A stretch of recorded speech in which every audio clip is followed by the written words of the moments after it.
But anyway, what I was saying is just about everybody we interact with seems like what's in their mind is I have a great curriculum, I'm a great instructor, I'm charging as much as I can charge in the area, I'm charging as much as anybody else is charging in my area, I'm charging as much as anybody can afford in my area. But if I know I'm not very good at marketing, so if you guys just teach me how to market online or market from Facebook or market in some other way to get enough new students in the door, then everything would be fine. That seems like the mindset that we find with most school owners we come to is they think that everything is great on the floor. However, they just don't know how to get enough students in the door to keep the numbers where they need to be.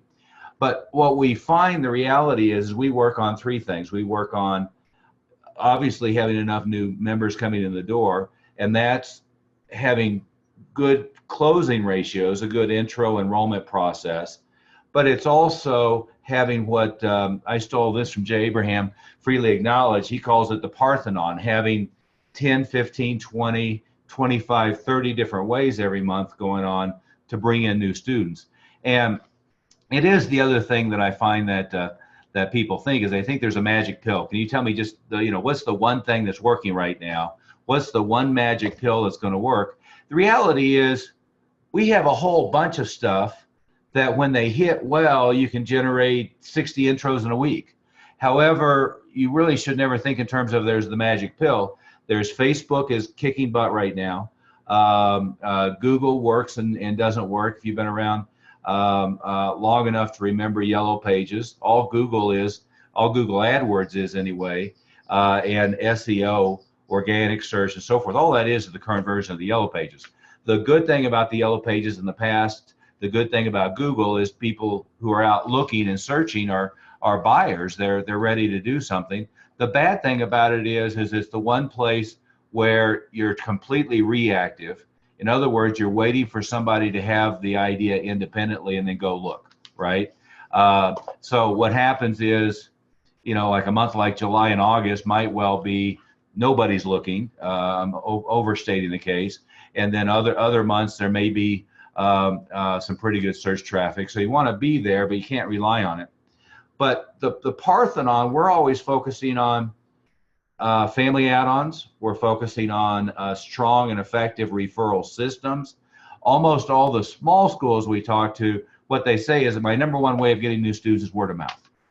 And then our follow-up question is, what referral systems do you have in place in the school to generate that? Often the answer is no, or is none.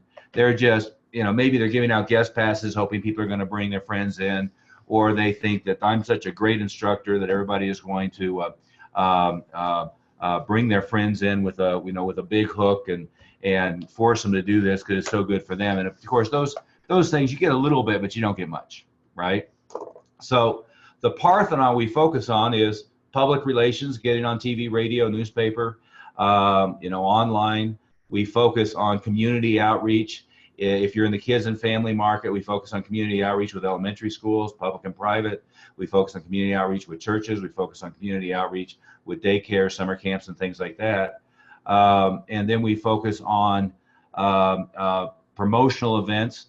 One of our members got the number 64 introductory appointments last weekend with the Wonder Woman movie premiere, right? So, and by the way, the numbers on that will tend to be 64 appointments, ends up being 35 to 40 intros, ends up being 15 to 20, maybe 25 enrollments, right?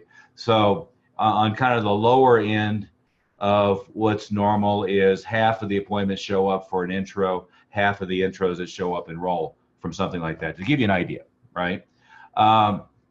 But where I was going with that is we build the Parthenon. So we build a whole bunch of different ways that are constantly and never-endingly bringing you new students every month.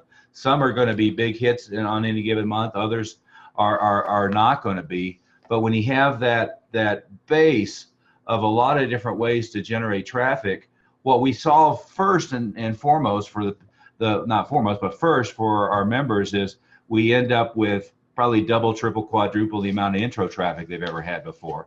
And we had our last live meeting, and I have the reputation in the industry as the marketing guy, and I like that a lot. We had our last meeting, and every time I tried to go into a new methodology or tuning and tweaking an existing methodology, all of our members stopped me and said, no, I have more intro traffic now than I can handle. What I need is I need time management.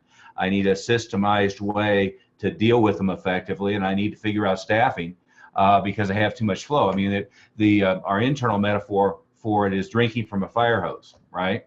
But that having been said, almost every school I talk to, and when I say almost every, out of the last 500 schools I've talked to, one of them didn't have a dropout problem, right? Is almost everybody I talk to, again, I'm not saying you're a great instructor, you're a horrible instructor, but all I really care about as a school executive, as a school operator, as a master teacher, is I care about what your monthly dropout rate is, a percentage of your active, what's your graduation rate, what's the percentage that should be testing for every belt test that in fact are, and what's your renewal rate. So what percentage of them are setting a goal and renewing to a longer program? When you're just on a month-to-month program, you don't have that, right? But we're looking at monthly dropout rate, and monthly dropout rate, the best I've ever seen. Good friend of mine up in your neck of the woods is Buzz Durkin. He's running 0.7% a month dropout rate. Now, I have not seen that be duplicatable, okay? And in fact, the only ones member who that I ever talked to who I said, well, you can't get better than that, was one of Buzz's students who had a comparable dropout rate.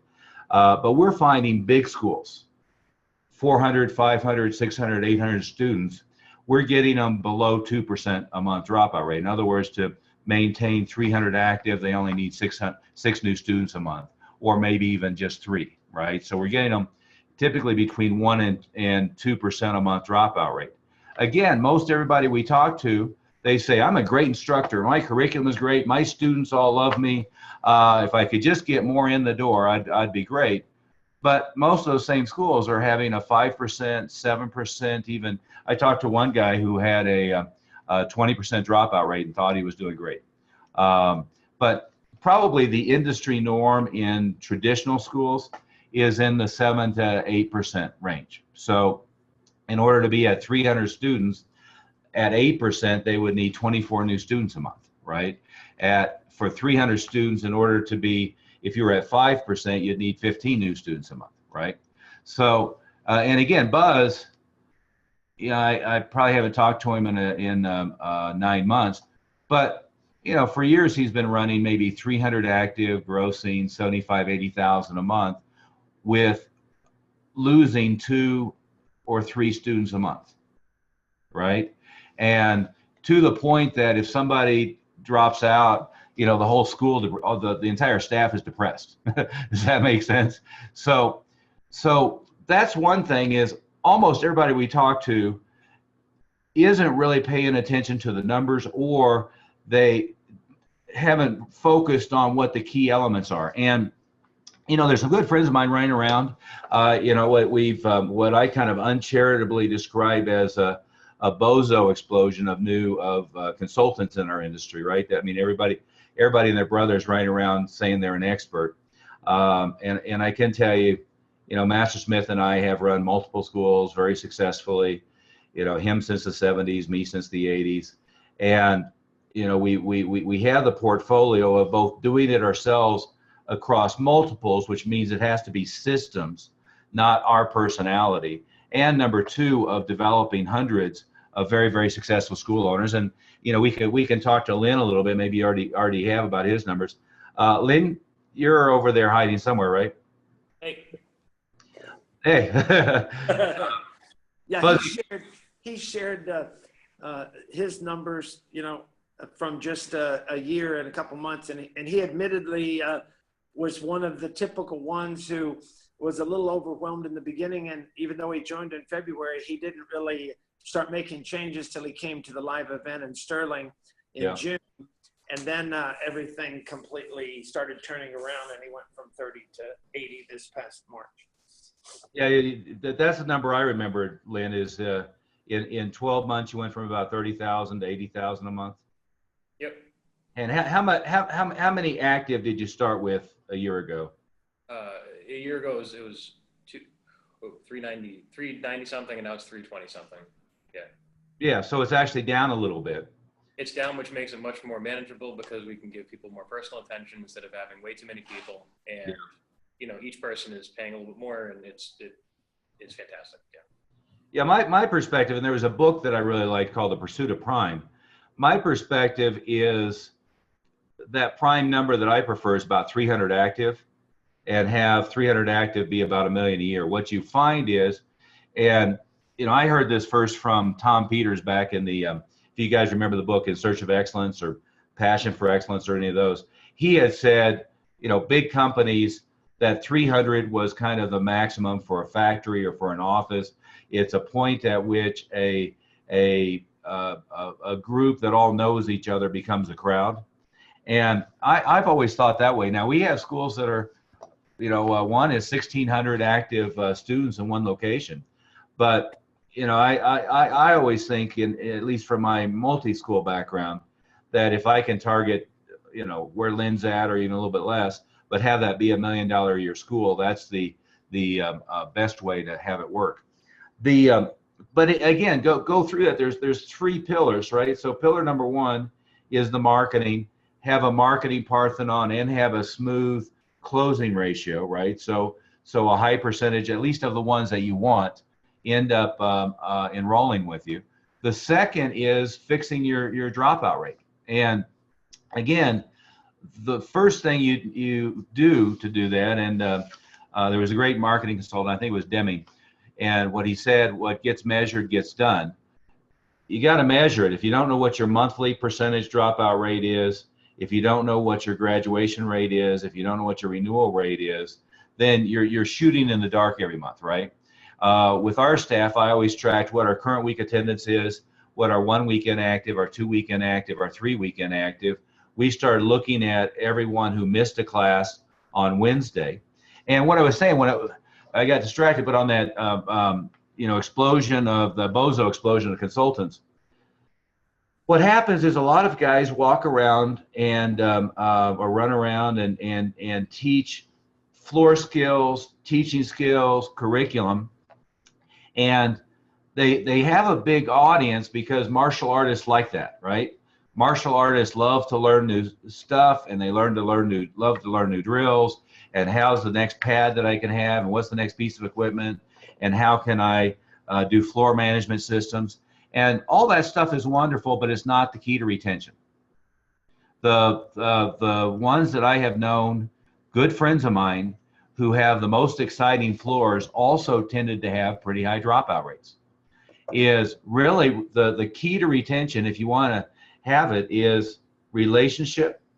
It's really getting them to feel like they're a part of the family in the first 3 or 4 months. And I don't mean back off of that, but the hard part is getting them engaged and getting them comfortable and getting them happy and feeling like this is home early on, right?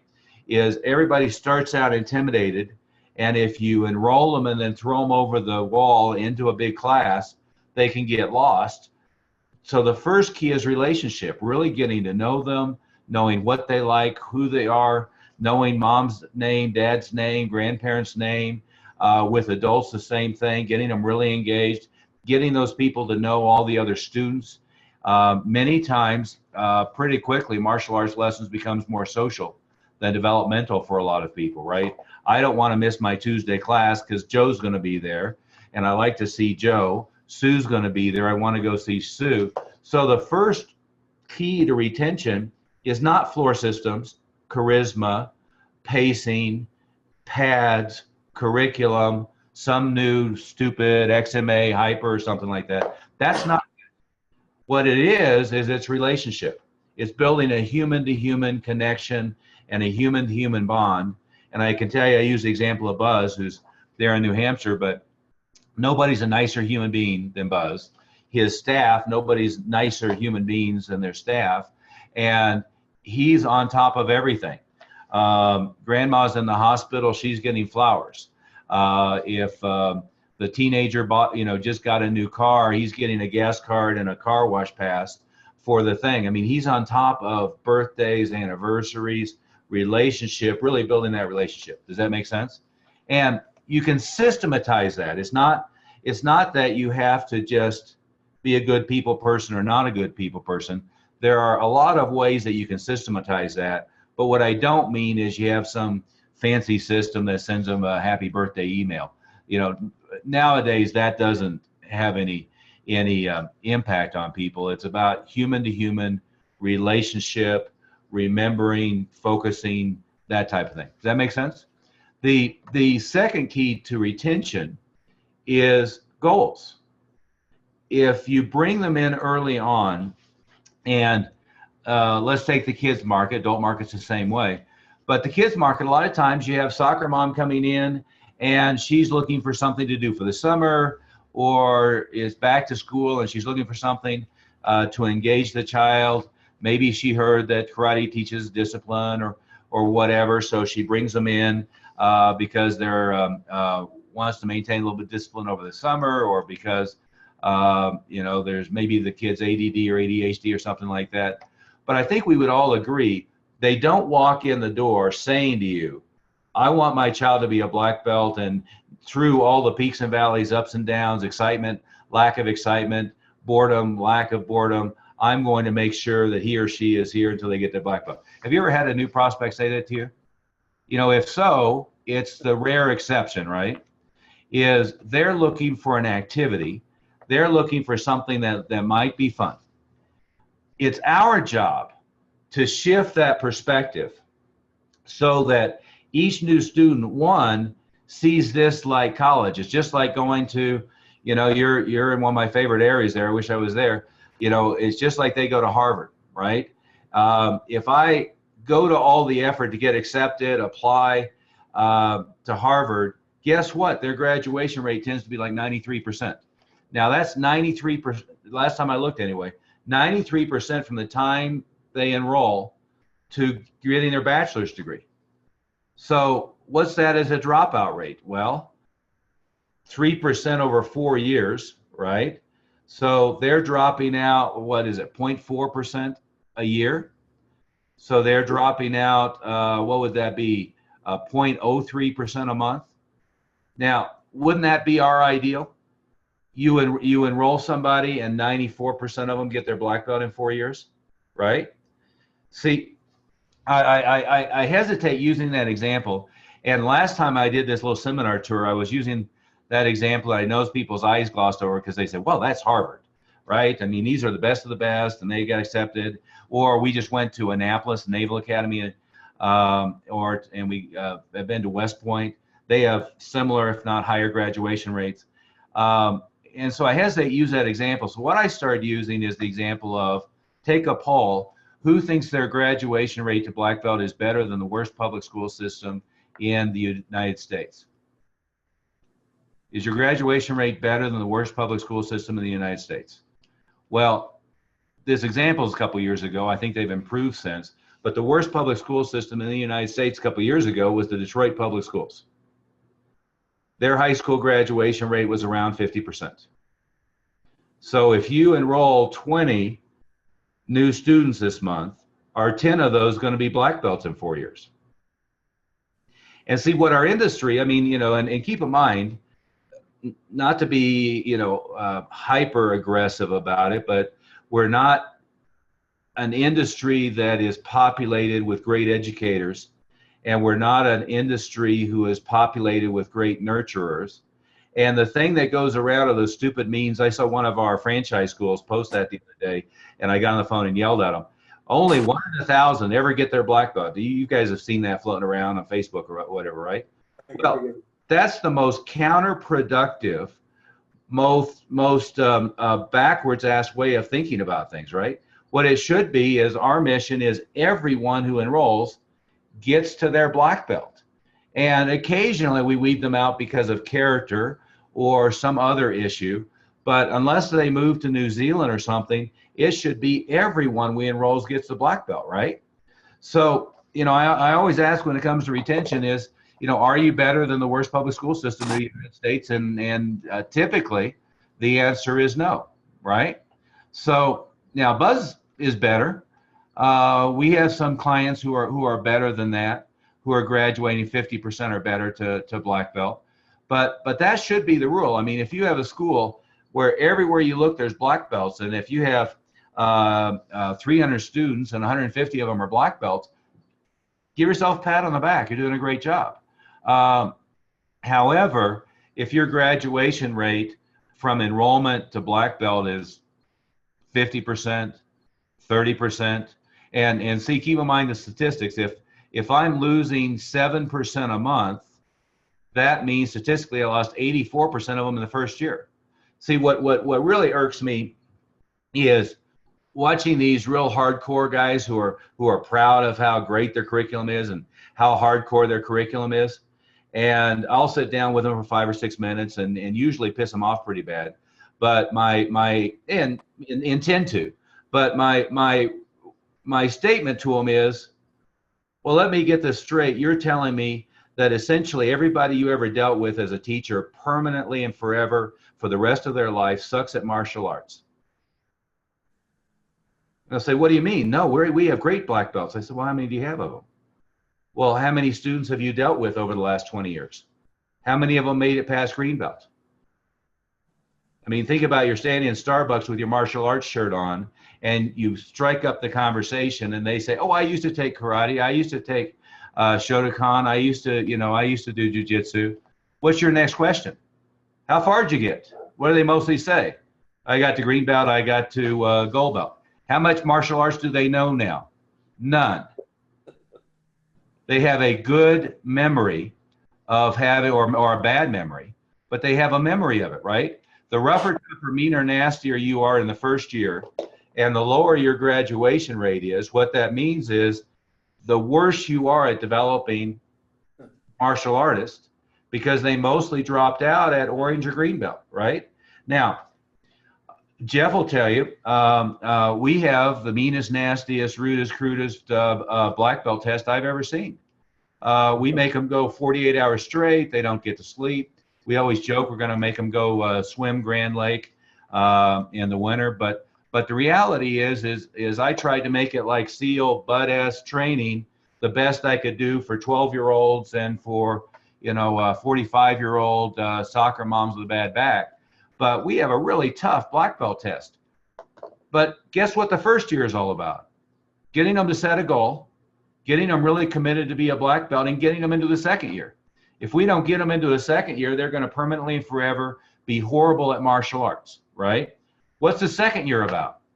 Getting them excited and enthusiastic that they set the goal to black belt and getting them to see real progress.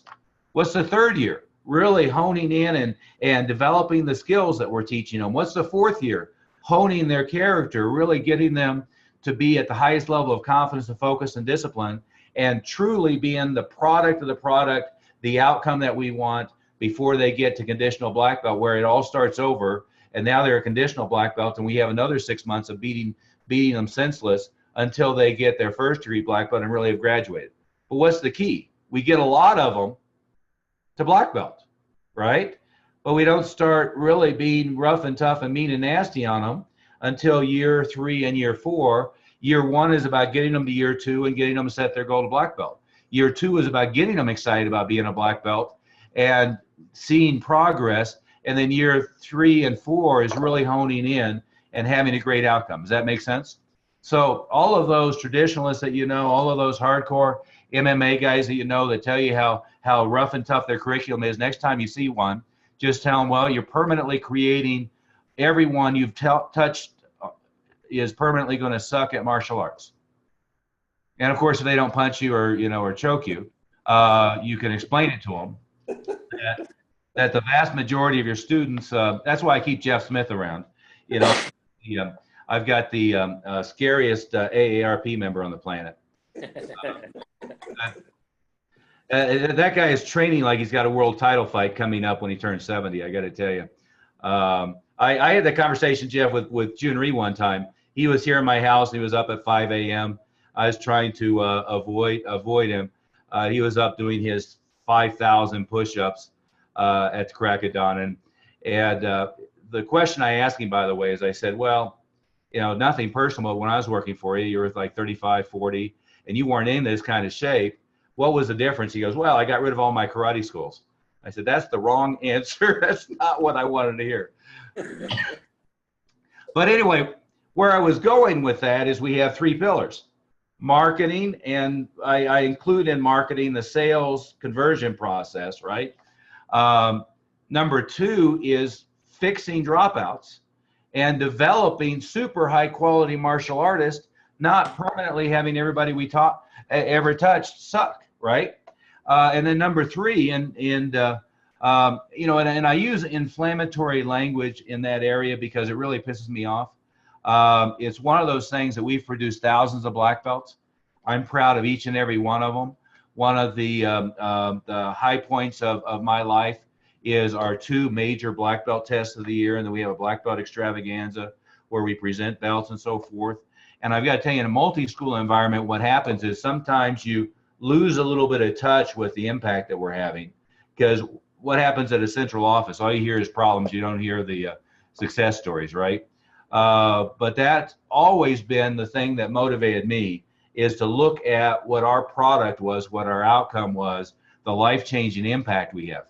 And that leads me to the third point. And, you know, on that point, one of the things we started doing in these black belt retreats, we do them up in the mountains. And by the way, it's at 9,000 or 10,000 foot elevation.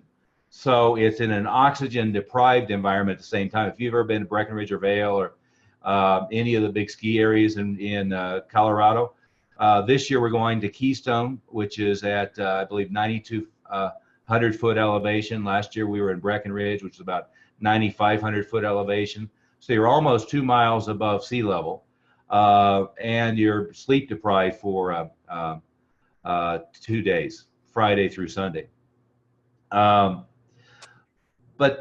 where I was going with that is, in those retreats, we started this tradition. Is, you know, I would get everybody in the room, and sometimes it'd be with parents, 300 people, and I would say, let me ask you a question. So I suspend disbelief for a second, and do this for yourself with me. Suspend disbelief for a second, and let's imagine that I can take you back to the day and time you enrolled in martial arts. So I can take you back to the day and time you enrolled in martial arts, and I can give you back every penny you paid in tuition, and I can take away everything you developed mentally, emotionally, and physically, the relationships you developed, and we can go back to day one, and you can make a different decision. Who would take me up on the offer? By the way, if you think of that for yourself, you think of that for your students, you think of that for your black belts, what if their response isn't the same as I've gotten every time, then you have a problem, right? But what's the response? Well, no way I would give you back the, you know, in some of your cases, the $3,000. In our case, you know, 30,000. No way I would take back the money. No way I would take back the time. No way I would give back the relationships, the development, the outcome that I've had. Is that a fair way to say it? Now, the next question I always ask, well, what if I gave you back all that stuff and gave you $250,000? Would you take the deal? It's always been no. How about if I gave you $500,000? Would you take the deal? You got to suspend disbelief. Let's assume I can actually do it. Would you take $500,000? No. How about $1 million? Do you think it's fair to say in your school, hopefully it is, that if you offered your student $1 million to go back and rewind, you remember that horrible movie, Rewind? They had the TV remote and he could rewind life. If not, don't go rent it. It's horrible. But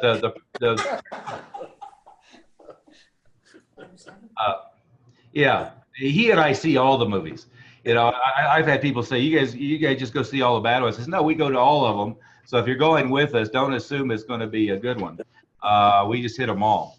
What was the worst, Jeff? We took all of our members to that Catwoman movie. I think that was the worst. And then we had that, what was it, the vampire movie? Yeah, the vampire movie was the other bad one. Yeah. That was horrible too. And then we had the one that we took Bill Wallace and Joe Corley to, where they killed his chicken and God. That was the voodoo. That was the voodoo one. Yeah, I think that was in Boston. It was. But anyway, go to the point, is if the outcome that your students get in the process of getting to black belt, if it's truly priceless, and would you guys agree that it is?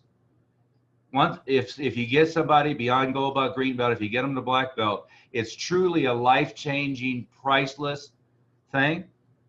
If not, you need to fix your curriculum. But if it is, if it's truly a life-changing, priceless, they wouldn't trade it for $1 million. If that's truly the case, then why do we ever get sensitive, concerned about raising our rates, right? See, if it's a life-changing, incredible, valuable, priceless experience, then our persuasion, our leadership, our sales, whatever term you want to use for it, is getting them to see the world through our eyes, getting them to see the world through our students' eyes, getting them to see the world through our black belts that we've developed through their eyes, and seeing that vision when they enroll and through the first few months. Would you agree with that? See, if we can really get them to emotionally as well as intellectually, the emotional part is more important, to really believe. If I'm a parent, I can picture my 7-year-old is truly going to be at 11, valedictorian, immune to negative peer pressure, confident in all situations, is going to have a life-changing impact that's going to carry over into church, into family, and everything they do. If I really have that picture and I believe it in my gut, then do you get price resistance? Sometimes you get price resistance because they can't afford it. You don't get price resistant because they don't want to. Does that make sense? And see, that's a key distinction. It's one thing, I mean, with my staff, I had a few of them I had to discipline with and a scream a stick to the shins. But with my staff, if anybody ever said, that's a lot of money you're charging for karate lessons. If anybody ever said that, oh, there was hell to pay. You know why? It's because we didn't have the product of the product walking and visible through the school.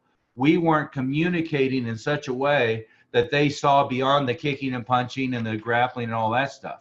We weren't effectively communicating really what it is we're all about, as opposed to just the surface that they see. Does that make sense? And so I always come back to this, is my first job in our marketing, my first job in our introductory process, my first job in the enrollment process, my first job in the first few months as a white belt, is to get them to truly see, believe, and understand what the value of this is, right?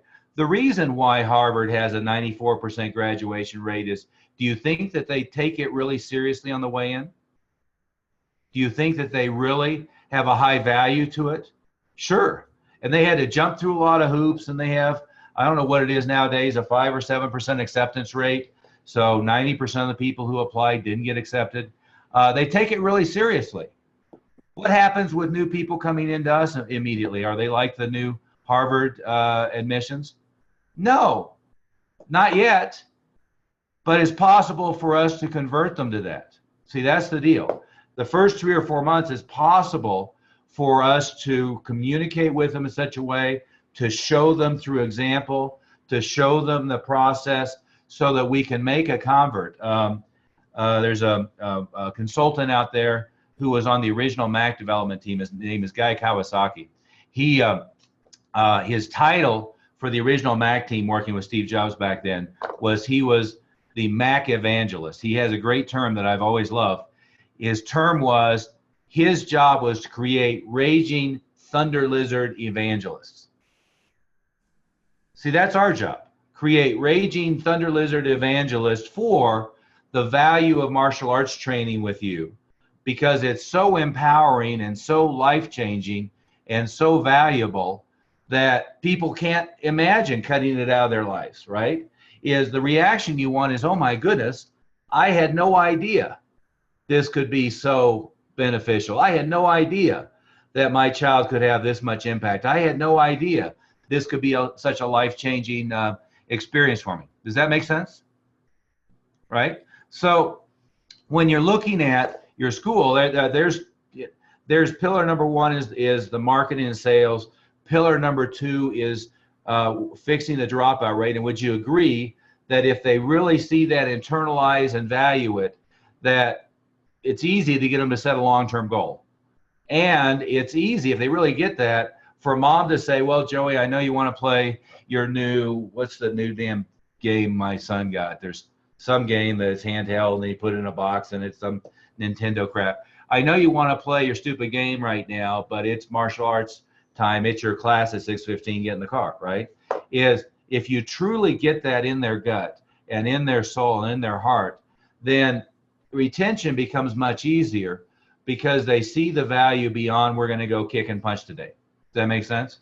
But the next piece of it is we focus on lifetime student value is one way to look at it. Another way to look at it is what the average monthly revenue is. And so I want you to think about these benchmarks. For our top schools, we can generate as many new enrollments as they want. Master Smith and I have always targeted about 20 a month. Nowadays, with the retention rate we're getting and our pursuit of prime, sometimes that's way more than they need. We have one of the schools, one of our franchises, they know all these different marketing activities, but they really only are targeting about 10 new students a month because that keeps them at about 300 active, and that's getting them to $1 million a year, right? So, and by the way, that $1 million a year is probably 60% net, right? Worst case, 50% net. So now you're talking about a martial arts school where they're making $500,000 a year personally, providing tremendous quality service, very low dropout rate, very high graduation rate, and relatively high tuition rate. When I say relatively high, in their case, and Master Smith, I'm talking about Amanda and Steve, although we could go through about 20 examples of this now, is they're charging $247 a month for a new enrollment on a 12-month agreement that then flips into a leadership program at almost $500 a month.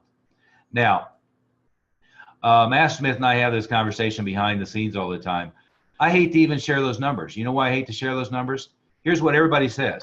Oh, you could never do that in my area. All of the other schools in my area are charging X. I can't charge that. I'm already charging as much as they are. I'm already charging more than they are. I could never do a contract because what's the point of doing a contract? I'm not going to sue anybody. Just, it just makes them mad. I could never do that because the number one, by the way, there's only two objections that an enrollment can have. There's only two objections that a renewal have. What are they? Time and money. Right? Time and money, that's it. No matter how rich the prospect is, people don't sit across the table from you in the introductory process. They don't say to you, this is such a valuable activity. It blows my mind. It's so incredible. Can I pay you 4 times what you're asking? They don't ever say that. You know what guys like me and Master Smith say? Oh, well, it's $109 a month. Really, I was thinking $89 a month. Could I do that? What's the guy wearing the Rolex and the Porsche do? Negotiate. That's what they do all the time. They negotiate, right? I had the president of a $780 million electronics chain try to negotiate the renewal price with me. I was sitting across the table with him laughing. But that's what people who have the money do. They negotiate, right? Keep in mind, there's two things. There's, I can't afford gas in the car or bus tokens and martial arts lessons. That's, I'm broke. Now, we can't fix broke. The other side of it is if they ever say that's a lot of money for martial arts lessons, that's a lot of money for karate lessons, that means you haven't communicated value in such a way that they believe you yet. Does that make sense? And of course, the third option is some portion of them are just trying to negotiate. And so we've got to make sure that we're really clear that what we're doing isn't negotiable. Does that make sense to you guys? But when it comes to it, let me give you another example. This is a good friend of mine as well. He's in Ann Arbor, Michigan.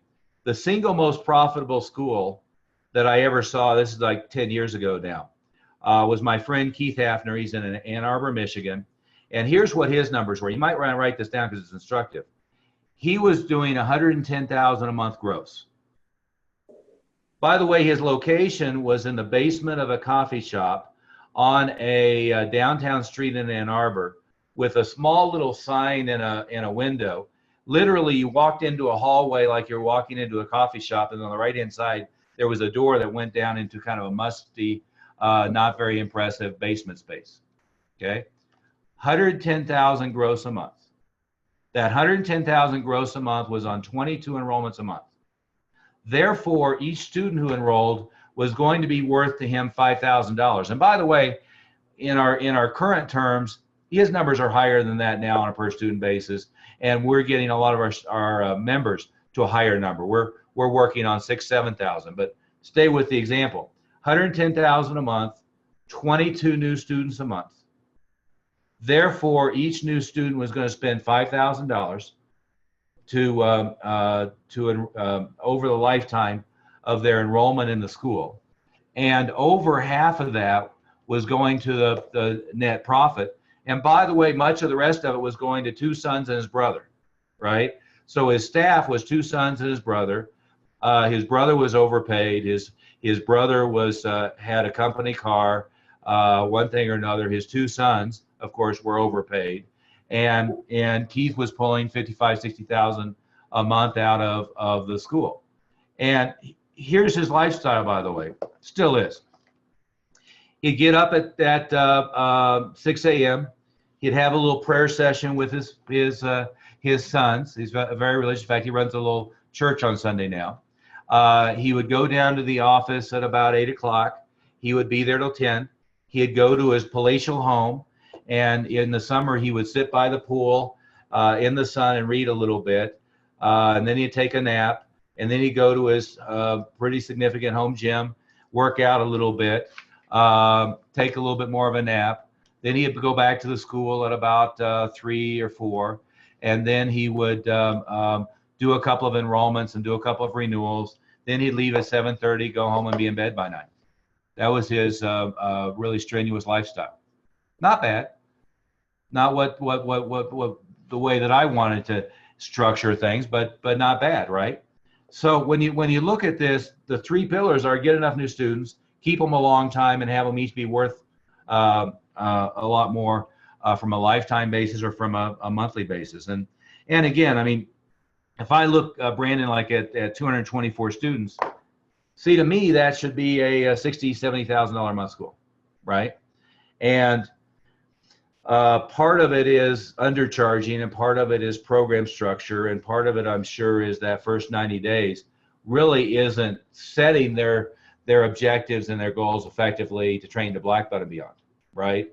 The whole month-to-month cancel anytime you want structure in and of itself tends to lead to thinking that way about the program rather than thinking long-term, right? Now, notice nothing that I said here is about sign them up to a contract, have a top-notch attorney, have a mean and nasty billing company, go take them to small claims court, sue them. We don't do any of that.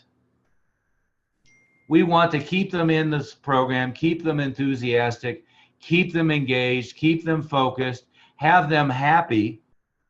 The paperwork, the agreements and all that stuff is more about goal setting than it is about contractual commitment. Does that make sense? So again, I mean, and there's legal issues, different places in the country. There's all this different stuff that goes on, but we're not worried about that. What we're worried about is really getting them mentally and emotionally to see that when they get to black belt and look backwards, that it was going to have been a priceless experience, right? From a marketing standpoint, we're really focused on fishing in the right pond, right? No sense flooding people with, or flooding the school with folks on welfare who aren't going to be able to pay a reasonable tuition. We might as well get quality students in the door. Now, I used to use the term target audience soccer mom and a Range Rover, but the reality was in my schools is we had a lot of lower middle income Hispanic families. They were always great.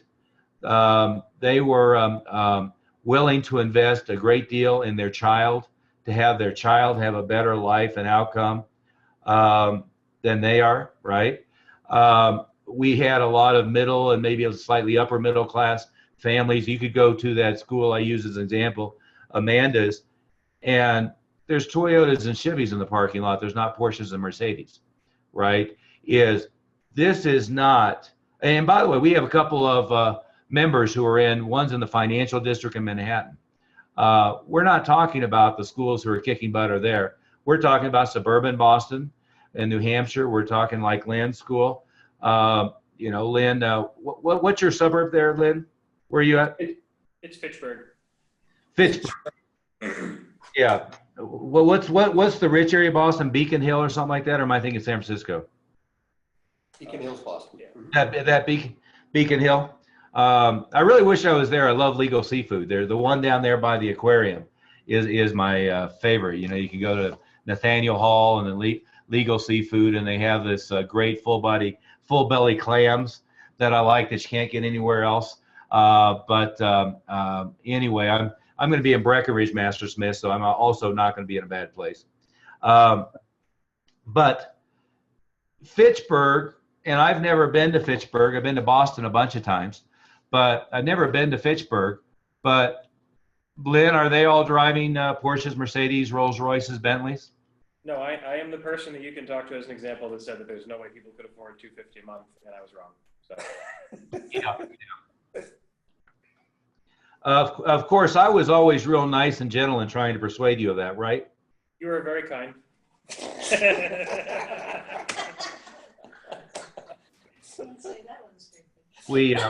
We posted a little fortune cookie, and it said, "You will be recruited or desired for your what's the right word? Diplomatic skills to help resolve a problem." And I posted that and said above it said no one ever, right?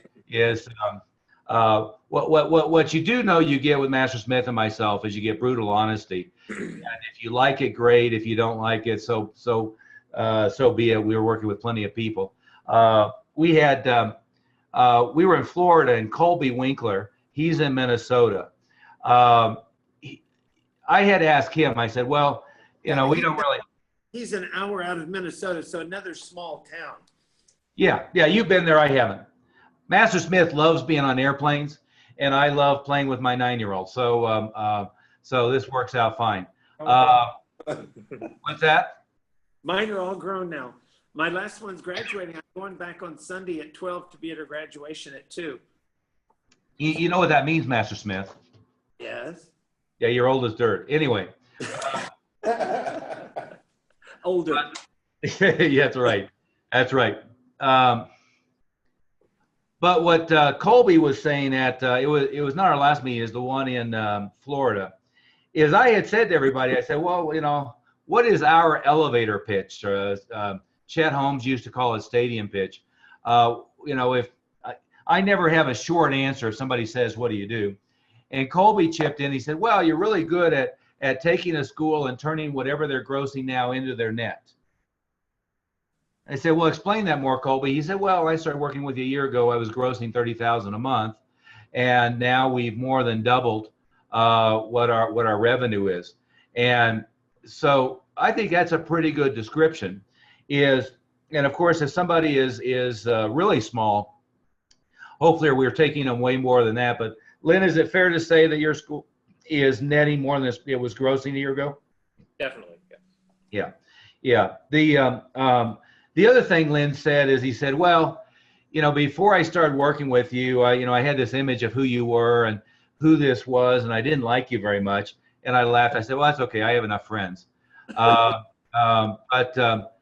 asked him. The question was, why is it that you didn't like me or us very much? Now, most people like Jeff. He's a nice enough guy, and martial artists like the fact that he's knocked out most of the roughest, toughest, meanest, nastiest people of his era, including that fight. Did you tell him about the Kareem Allah fight where he had like 50 million people watching you beat up Don King's heavyweight champion? But I had asked him, I said, well, why is it that you didn't like me? He said, well, the image was you're just the business guy and you're the marketing guy, and it's all about taking a lot of money from people.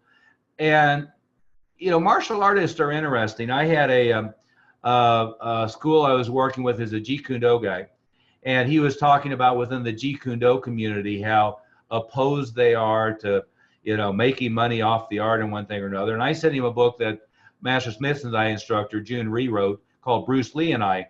And the book, I don't have it here. The book is letters back and forth from Bruce Lee to June Rhee. And he called me a little while later and said, oh my goodness. I said, what? He goes, that book's all about Bruce Lee's getting the ads that Chuck Norris was doing and talking with June Rhee about how they can get more students. And, one of the things I like is there's a goal sheet that Bruce Lee wrote while June Rhee was on the phone with him. That's all about, I will be the #1 Oriental movie star in history, and I will have, by this date, I'll have 10 million in my possession. What happens with martial artists so many times is they think that making money is a bad thing, that somehow it's a negative.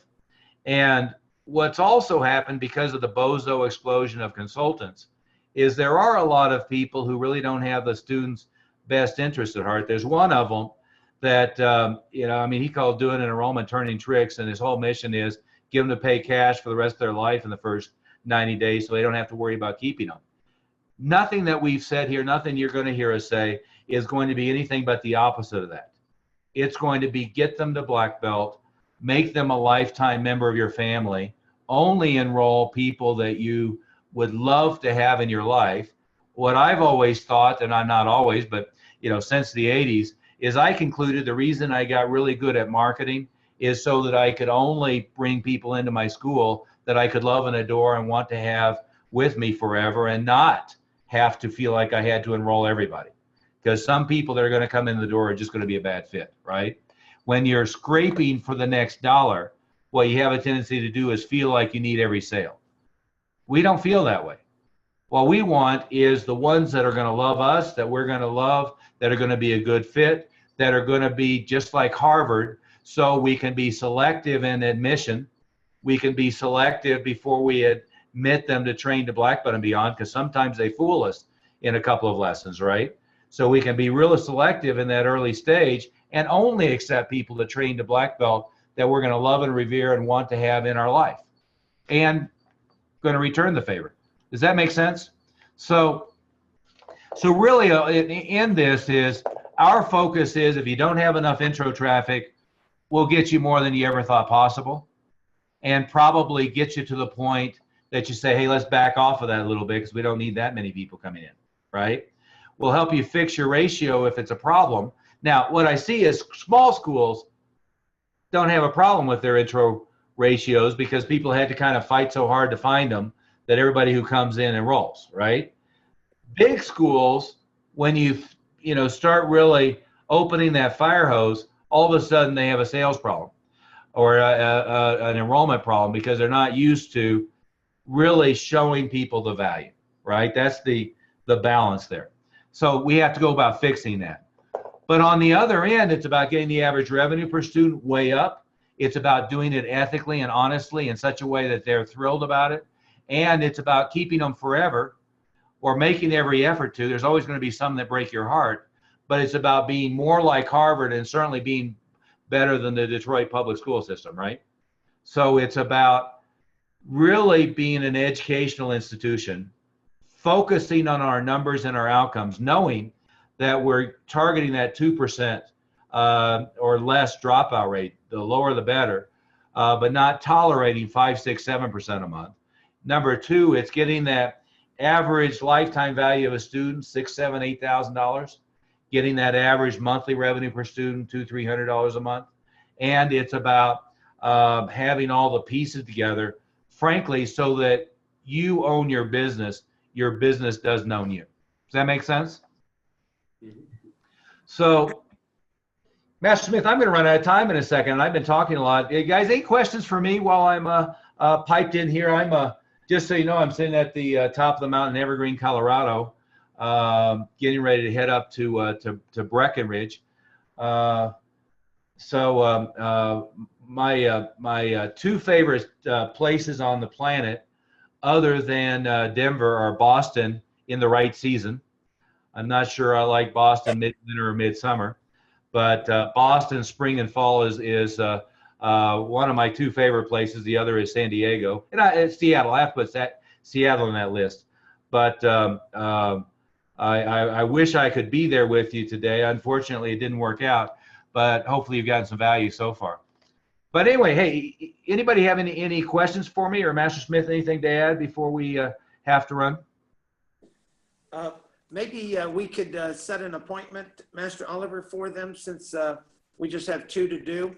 Oh, absolutely. And I just texted you my time availabilities, but I could do, and I'll try to translate it to Eastern time in my head without messing it up, hopefully.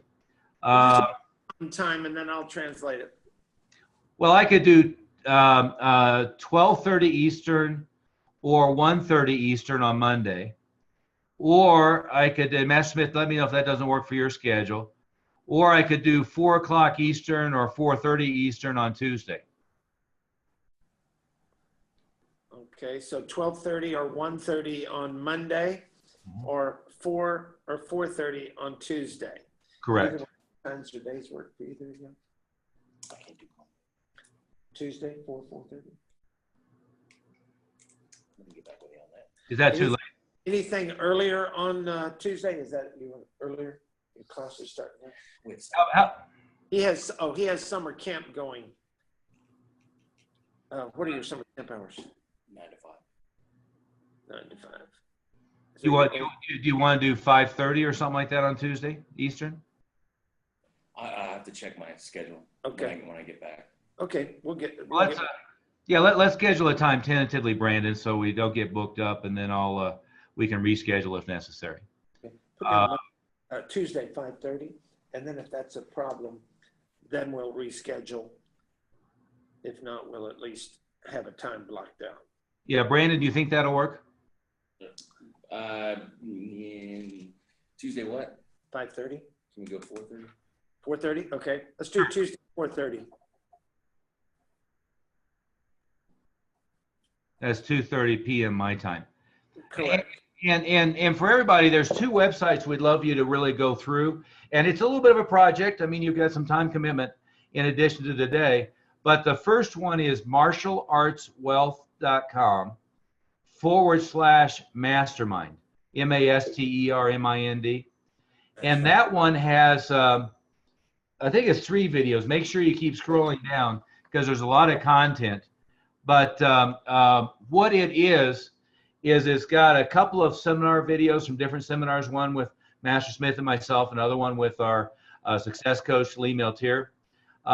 It's got the little video with Master Smith's background as well. But it also has a pretty full explanation and breakdown of the way that our program works ongoing. And of course, having Lynn there, he can give you a little explanation as well from his perspective. The other one is marshallartswealth.com/free book. There's 2 book downloads, and I'll mail you a physical copy of Mile High Maverick if you haven't gotten it already. But there's 2 physical books. One is called Everything I Wish I Knew When I Was 22, which ironically, I did a program called Extraordinary Marketing, and that book was an afterthought. The interesting story is I rode my Harley up to Aspen for the day, and I sat in this little restaurant / bar in Aspen next to Kurt Russell all day and wrote the book. And I don't know Kurt Russell, just he and Goldie Hawn have a house up there. And so I really knocked the book out on a Saturday and then a Sunday. And it was an afterthought in a marketing package I did. And of everything in there, it's the one that got everybody raving and ranting, and they loved it. So it has been updated a couple times since then. So there's a download of that digitally, so you can read it on an iPad or a Kindle or whatever. And there's also a download of my Mile High Maverick book. And the Mile High Maverick book is a distilled compilation, I guess is the word I'm looking for, of a bunch of our member newsletters over the years. And I think you'll find it pretty valuable. It's a little bit more dense than the other book. The other book is pretty slender.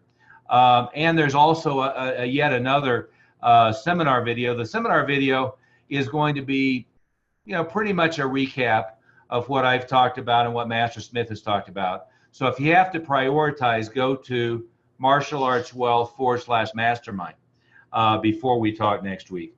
And then Master Smith, we need to schedule the other appointment then.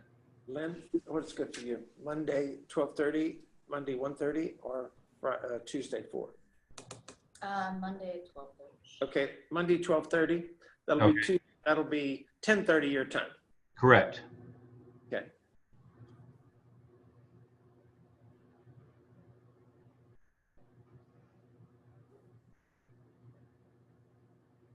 We've got Lynn and Lynn. You guys are trying to confuse me.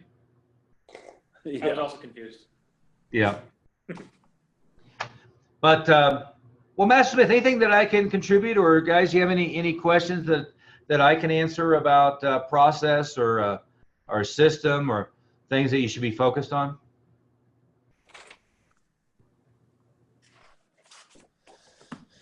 No? Everything. That was either very comprehensive or so confusing you don't know what question to ask. I might add a couple of things. One is, the keys to success in our industry, and the keys to, and it's not just our industry, it's any time you're an independent business owner.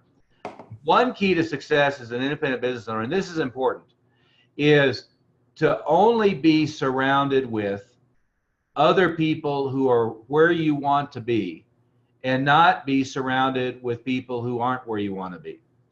What happens is, and the bigger you get, the more important this is, because what I see, like in Brandon's case, Brandon, I can actually guarantee in our martial arts community, if you go to an open tournament of one thing or another, most of your friends, most of the people think that you're the big hot shot in the area because you have a big school and they have a small school and they're asking you what you're doing. But the reality is, there's just a ton of schools that are netting what you're grossing, that are keeping students longer, that have a better student value and a better outcome. And I'm not disparaging your quality as an instructor, but it's putting all of those pieces together to really build it up, right? What we all have, I had it myself. My first two instructors, and I'm not talking about Jeff Smith and June Rhee, I'm talking about Grant Mulder and Bob Ollinghouse. But my first two instructors in Tulsa, when I was getting ready to move to Denver and I had the business plan, and he had a family janitorial supply business, his words of encouragement were, you can go play karate for a couple of years and then get a real job. Right? They had no vision of martial arts being a lucrative career. That's still like that. What's that? There's still people like that. Oh, yeah, most, right? See, the problem we always have with staff is mother, father, wife, husband, girlfriend don't view working in a martial arts school as a quote unquote real career, right? Now, one way you get around that is they're now making 20% more than any other opportunity, right? I've had a lot of staff who are making more than their parents were combined. And it's really hard for the parents to argue with, this isn't a real career. Oh, that's a nice new car you just bought. I'm so glad that you and your wife bought the new house. It's really hard for them to argue with that, right? But what you've got to guard yourself against, which can be family, your high school friends, college friends, the people in the neighborhood, you've got to guard yourself against other broke people giving you advice on how you should run your school, right? And what happens in the martial arts, and by the way, Master Smith and I are a little different. I just don't like to be around broke people, and he's good at kind of like filtering what they say to him. I have more of a belief system, and I'm gonna pick up their broke germ by osmosis or subliminally, and I try to avoid that unless they're related to me. And then you can't get away from it, right? And by the way, my other first instructor, Bob Ollinghouse, every time I go to Tulsa, Oklahoma, I sit down with him and say, Bob, when are you going to become a capitalist? Because he's a very staunch conservative, one thing or another, and he's teaching the YMCA for $45 a month, and he makes all his money selling used junior books that he bought off of eBay.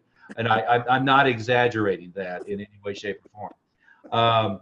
But what happens is, as you start to get fairly successful, is you're now surrounded with people who are looking up to you on what it is you're doing.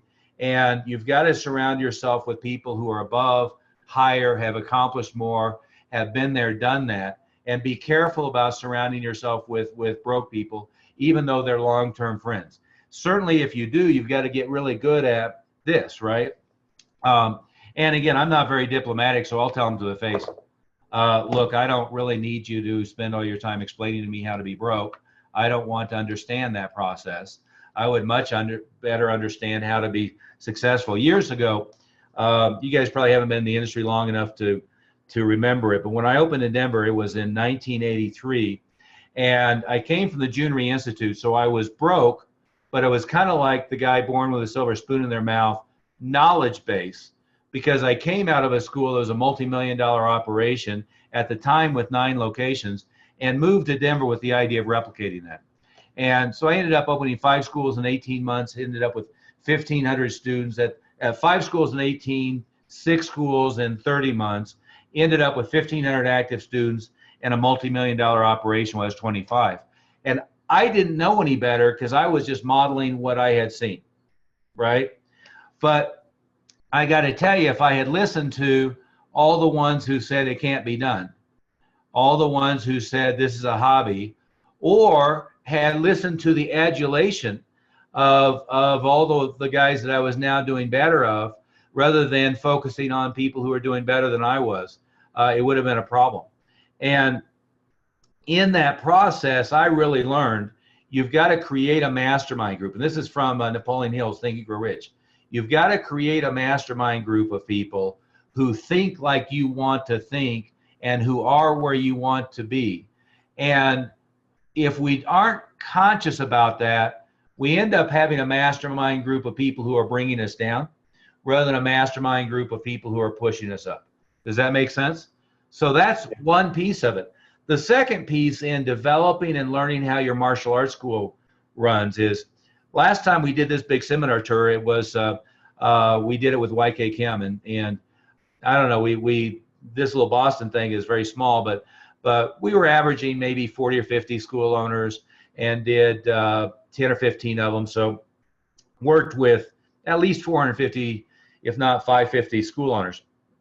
And in talking to each and every one of them, what I realized is they were usually missing the process for development that was similar in scope to what they had done as a martial arts student, right?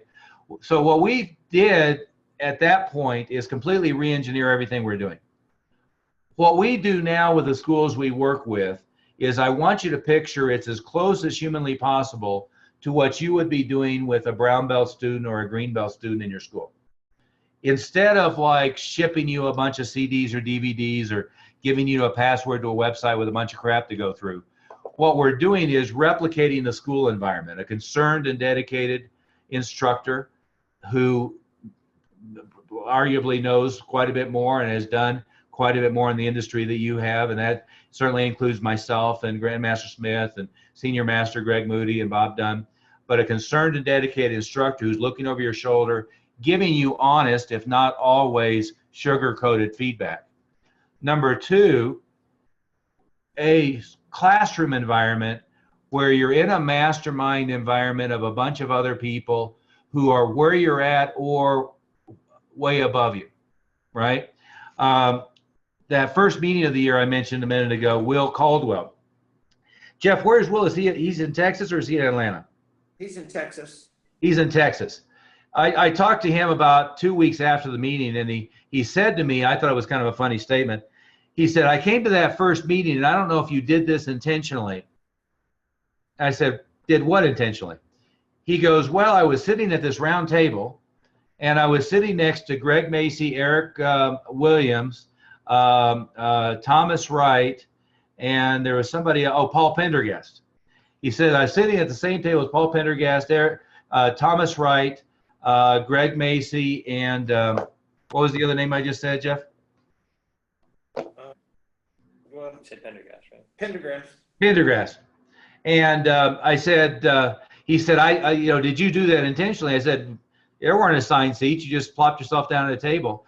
And he goes, what? I said, well, what does that have to do anything? He said, well, Greg Macy has one school that's going to be $1 million this year. He's got a startup that's going to be $500,000 this year. He said, Paul Pendergast has doubled, and he's got one school that's, what would you say, Jeff, 700 this year? Yeah. One He's a school. tax problem. He made so much money. He was complaining at the meeting that he was going to have to pay all this tax. Yeah, I haven't asked his permission to tell people what the number is, but I think he's 60 at one, and I think 45 at the other one, the second school that was that he's never at. But let's just say he was trying to figure out taxes on $500,000. Yeah. And the other one, so Greg Macy, Paul Prendergast, Thomas Wright was the small one. Thomas Wright, when he started with, was doing $7,000 a month. Now he's doing in the mid 40s. When he started with it, he was charging. He hit 50 in December. Right, but that's not every month. He's consistently 40 to 45. And when that's 18 months. That's 18 months. Yeah, when he started with us, he was charging $75 a month, month to month, no agreements. And then so he said he was just ready to hang it up. He wasn't going to do it anymore. He was going to look for another job. And now his wife quit her paralegal job and is now working for him full time. That's right. Oh, and the other one was Eric Williams and High to Win, but he was sitting next to Eric. Eric is Elite MMA. They're in Houston. Their main location's about 1.2 million this year. I think their best month this year was 120. They have 3 branches. The branches are about $500,000 each. Is that about right, Master Smith? You were just down there. That's right. Yeah. And so he was at the table with those guys, and he said, I don't know if you planned it or not, but it was really eye-opening. I said, not only did I not plan it, but there are at least 3 other tables, the experience would have been the same, right? That's now what the guys that we're working with are looking like, and gals, of course. We have a bunch of single schools over $1 million a year. And we have a lot of single schools who have gone from $30,000 a month to $60,000 a month in 12 months, and schools that have gone from $10,000 to $30,000. And again, like Thomas, Thomas went from 7,500. He was at the low end, what we would consider barely a pulse on life support, to 40,000 in 18 months. But to just give you an idea, but to me, the key, and I kind of lucked into it, but I started out day one with a mastermind group of school owners who were either where I was or a little ahead of me. And that certainly included Jeff Smith and June Reed for sure, but it also included what became some of the legends of the industry. The second thing is to have somebody looking over your shoulder who's going to give you our unvarnished reality, whose advice you can count on. And advice you can count on really only means they've developed a multi-school operation successfully that's being run by systems rather than personality. Because I can tell you there's a lot of very successful single schools, and it's the guy or the gal. It's a personality-based rather than it's systematized. A good friend of mine, Steve Doyen, every time we went and looked at his school, he was an $80,000 a month school, but we always concluded it was personality, not system. It was just him.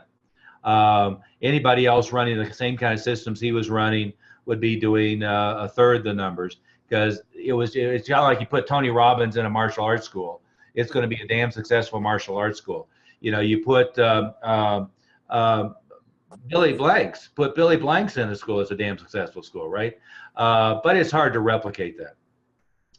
So it's having the mastermind group. It's having a sincere and concerned instructor looking over your shoulder. And it's also about having social proof, and social proof is what I'm talking about in your school. Having product of the product black belts running around so that mom, dad, other students look at them and say, I want my child to be just like them. In our case, you know, if you sit down, just like Will's example, if you sit down with somebody who was where you're at, who has doubled or tripled and has improved their student quality and cut their dropout rate in half, you believe it. I can sit here on a video and I think I'm fairly articulate, but I can explain it all till I'm blue in the face, and until you see other people do it, you don't get it, right? In my problem with multi-schools is I used to be the turnaround guy. I did startups and turnarounds. So I would put myself in whatever the lowest school was, zap it up to the top, step out, turn it over to somebody else. That's what Jeff Smith did for the Junior Institute. My number one problem with that is all my staff developed an attitude of Oliver can do it, nobody else can do it. Doesn't mean anything that you can do it. You're like the only one. I've heard this about direct mail. I've heard this about sales. You know, I don't care that you can do it. I can't do it. Nobody but you can do it. See, they would develop that attitude, right? So I had to develop the next tier staff member who would go in and turn them around. And sooner or later, they developed that attitude about him. But guess what? If you're in a room with 20 others, 30 others that have all been there, done that, you don't have any excuses, right? And maybe that's the last thing I'll leave you with is the thing that I like best about taking people to West Point or Annapolis is it models the highest level of leadership development anywhere, right? Is if you watch what they do with a new student through to graduation at West Point, you watch what they do at Annapolis or the Air Force Academy, which is about an hour from me here. If you watch what they do, it's the highest level of leadership and character development, in my view, on the planet, but certainly in a collegiate environment. And we go take a look at that so we can model leadership development in our schools to model what they're doing. And I've heard time and time again that it was a life-changing effect for people to really get behind the scenes and look at that. But I'll tell you what there's a great book called West Point Way of Leadership. I think it's out of print, but it's a friend of ours, Larry Donathorn. First thing they teach new students on the way in the door is any superior officer asks you a question, which of course includes the senior cadets. You only have the following responses: yes, sir, no, sir, I don't understand, sir, or no excuses, sir, or ma'am, right? So that's the only possible response. The example that he uses is all the cadets are running down the field for inspection. Boots are polished, mirrors shine, everything else. One cadet splashes mud on the other cadet's boots. They're now at inspection, and the officer cadet asks, why is there mud on your boots? Yes, sir, no, sir, I don't understand, sir, no excuses, sir. What's the right answer? No excuses, right? He's not allowed to say, she did it. Not a reasonable response. See, the last success skill I would tell you is never have any excuses. Don't go easy on yourself. It's a quote I got from Dan Kennedy, but it's from somebody else. I wish I knew the origin, or I would give them proper credit. But is most people would rather have a good excuse than good results. Isn't that true of most people we know? They'd rather have a good excuse than a good outcome. Holding yourself fully accountable is difficult, right? So that's the last thing I would leave you with is you got to have a mastermind group and a peer group and surround yourself with people who are more successful than you, not surround you. And in the martial arts industry, what we have a tendency to do is surround ourselves with broke people, right? So you want to surround yourself with people who are much more successful than you. Number two is you've got to have somebody looking over your shoulder who's been there, done that, and is going to give you unvarnished real feedback. And You want to be in a situation where you can see the real social proof of other people having done it, so that you can see how you can do it in your situation, your style, your art. And by the way, that's all the excuses people make. Oh, you don't understand. You can never do that with Taekwondo. You don't understand. You can never do that with Muay Thai. Oh, you don't understand. You can never do that with Jiu-Jitsu. Oh, you don't understand. I'm a traditional Shotokan school. You can't do that with a traditional Shotokan school. Oh, you don't understand. I'm a traditional Uchi-Ryu school. You can't do that, right? That's one excuse. The other excuse is you don't know my students. You don't know my neighborhood. You don't know, my area. They all buy on price, which is never true. If it is true of the people coming in the door, you're bringing the wrong people in the door. We call that fishing in the wrong pond rather than fishing in the right pond, right?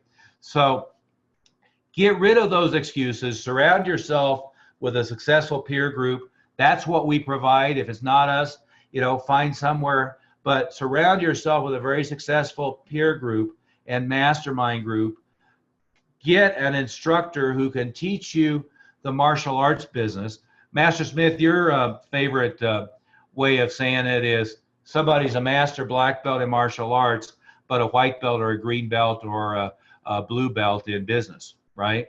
And it's really important to be equally as you've got to know your martial art, but then you've got to become a true master teacher. What's the dropout rate? What's the graduation rate? What's the renewal rate, right? You've got to become a true master teacher at developing people, just not just teaching technical skill, right? Then you've got to become a master marketer to get enough new people in the door. And then guess what? You've got to get really good at developing people, because you don't want to have the business own you. You've got to be really good at having systems in place so that it is replicatable every week, every month, with or without you in there. But you have to go through that process. Most martial arts school owners have never gotten to the second step. They've never become a master teacher, much less having mastered the business side of what they're doing, right? We work on both of those. We work on really becoming a master teacher by focusing on retention, graduation rate, renewal rate, and a master of the business side by focusing on marketing, the sales process, and the long-term development, renewal, goal setting for the students. Anyway, with that, Master Smith, I've probably spent a little bit too much time talking. Well, the good thing is, most school owners realize the importance of the training that got them to black belt. I know even Brandon was talking about when he trained down in North Carolina, he got kind of spoiled. He had such a good instructor that when he moved was relocated, he had trouble finding another school that was compatible, that kind of satisfied his needs, because he had that other instruction. And that's kind of what happens with the business side of it. People think they can, they have to have an instructor to get a black belt, but they don't think they need an instructor to teach them the business side. Right. And it's just as important and takes just as much training and ongoing training. It's not like you can do martial arts with an instructor for 6 months and be proficient, even a year. You know that it takes at least 4 years to get a black belt. Well, I'm going to tell you, in the business side, it's going to take at least 4 years for you to master this business too. And then having the constant changes in our industry, you really need to stay abreast of all the changes. So it's an ongoing process. Yeah, well, like Eric Williams and High Nguyen, we've been working with them for, I think it's 9 years now. And when they started, they had one location. They had a couple hundred Brazilian Jiu-Jitsu students that they were charging $85 a month. And again, now they have one location doing 1.2 million, 3 additional branches, and they're growing by leaps and bounds every year. To the point, I keep trying to get them to buy the shopping center that they're in. Well, they're in the shopping center they're in, and I've been there twice now. It's a strip center, and it's an upper level, lower level, and their now location is half of the center, lower and upper. They have 1,500 or 1,200 students in that location? I think the right number is 380 adults doing Brazilian Jiu-Jitsu, 60-40 split male to female, so they have 40% women doing Brazilian Jiu-Jitsu. They have 260 kids doing Brazilian Jiu-Jitsu. They have 250 adults doing Muay Thai. And I'm not sure about that number, Master Smith. You might have a more accurate number on the Muay Thai, but it's 200 to 300. And then they're launching the Muay Thai Kids program. So that sound about right? Yeah, their number is, well, if you saw their space, you could see why they fill it up. I mean, it is huge. Yeah. Well, my advice to them, by the way, has been the opposite: is close down the basement, close down the bottom level, and just use the top level. Part of the reason they have so much space is they were subleasing from a fitness center. The fitness center went out of business, and they had really no choice but to absorb the full lease, because otherwise they would have lost the bathrooms and some other stuff. It would have been very inconvenient. They really don't need that much square footage. It was a CrossFit place, and they still have a third, well, not a third, maybe 25% where they have the whole CrossFit area back in the back corner they're not even using. Right. And all that stuff that the CrossFit, how they set them up. Well, they keep asking me about relaunching the CrossFit. I say, don't bother. Build your Brazilian Jiu-Jitsu program. Well, that's why we're working on the Muay Thai Kids program for them. Yeah. Yeah, but anyway, if you have any questions at all for me, I'd be happy to answer any questions. I will tell you the thing to do is to really look at it and empty the cup. I heard Tony Robbins, I was talking to him one time. And by the way, he's a black belt with June Rhee, if you didn't know it. At one time, Ernie Reyes Jr. was dating his daughter, and Ernie Reyes Sr. and June Rhee were working with him in martial arts. I went to a small seminar with him years ago in Del Mar and asked him if he's still training in martial arts. And he said, no, I'm doing polo now. And so I bitched at him about that. People were laughing about me giving Tony Robbins grief. I said, well, I was 8th degree black belt in June Rhee, and he was a 1st degree black belt barely. So I didn't get any blowback on that. But the thing that I heard him say one time, and I'm going to butcher the quote, but it's exactly right, is if I'm trying to tell you something that is going to make you much more successful, don't argue back with something that's going to keep you where you're at, right? Is we see that an awful lot of times. Is the rest of his thinking was, if all of your thinking is shaded by experienced beliefs, the people around you, what you've experienced, therefore, if you're going to have a firm thought in your head, in a lot of ways, it's delusional because of all the filters you've had. If you're going to have a delusion that makes you wildly successful, rather than the delusion that keeps you where you're at. Does that make sense? See, I mean, if you believe you can run $1 million a year school, I don't know, maybe delusional, may not be delusional, but guess what? You'll do a heck of a lot better than believing that you've maxed out your potential, right? You'll do a heck of a lot better. That's silly, stupid Bruce Lee quote in Enter the Dragon, right? Don't focus on the finger, you'll miss all the heavenly glory, or whatever that stupid thing was. But the background of that was his quote of, if you set your goal to get to the moon, even if you miss it, you've gotten in the stars. But if you set your goal at a really low level, you're not going to get very far. Does that make sense?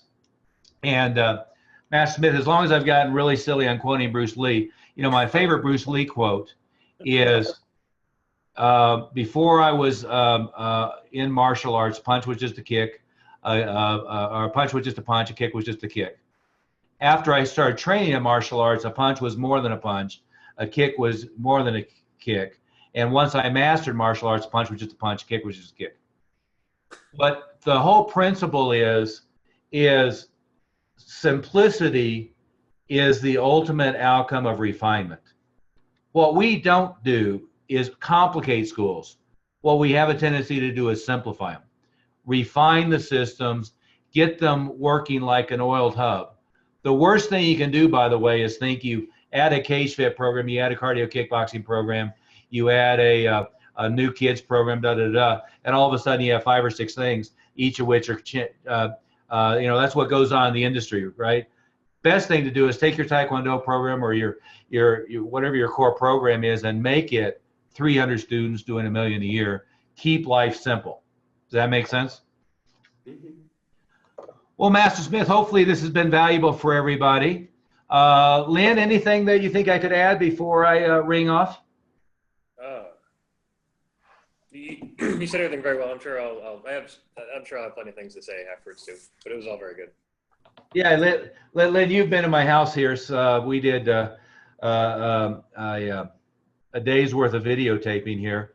Mhm. I'm going to go from 8,000 foot elevation to 9,000 foot elevation because my son's been bugging me since he got out of school. The thing that we have been very blessed by is I believe he's still upstairs asleep. We haven't had a. He's 9 years old and he thinks of himself as a YouTuber. He's got his own YouTube channel, and I thought it was really silly until he woke me up one day with a list of how much the top 20 YouTubers were making, and so I was kind of like my instructor of go play karate for a while and then get a real job. And then I'm saying, well, these guys are making real money. Okay, maybe we should encourage this talent, right? If nothing else, he'll be good on film and he'll be an actor or something. But Jeff will tell you, I was doing a live cast yesterday, and Mom dropped him off, and all of a sudden I had him behind trying to entertain everybody, working on expanding his audience. I'm surprised he didn't hold up a sign with his YouTube channel, trying to get everybody to go subscribe. But on that note, Matt Smith, anything? Yeah, it was. You can go see the video. It's up on our Facebook page. Go to minute like 23, and you'll see him, entertaining the audience with his costume on. No. Jody dyed his hair green. I think it's karma, because I've always been the one. You have a kid in SWAT team, they have to look exactly right. I give them the Disney manual for grooming and so forth. Every instructor who had a ponytail, I'd go cut it off for them.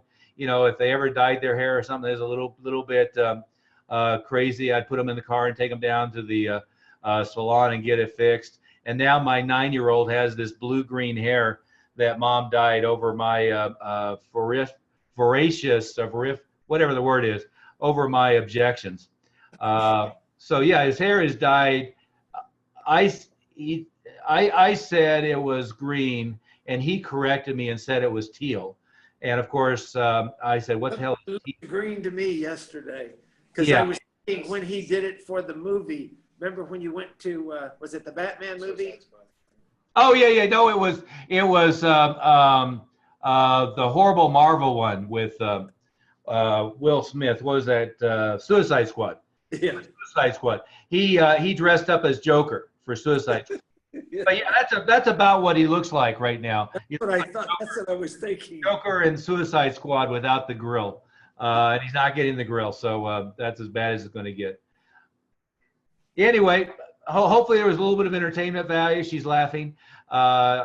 Maybe you can identify with the pain, but I think it is karma coming back to bite me. I've been such a hard ass now with what, Jeff, probably 40,000 students and staff members, a few of whom still cursed my name. So I think it's karma coming back to bite me. Definitely. Okay, thanks guys. Have a great time, and Jeff, go to Legal Seafood for me because I'm not going to be able to make it out. Say goodbye to Lynn. See ya. Bye, Lynn. Okay, thanks. Have fun. See you.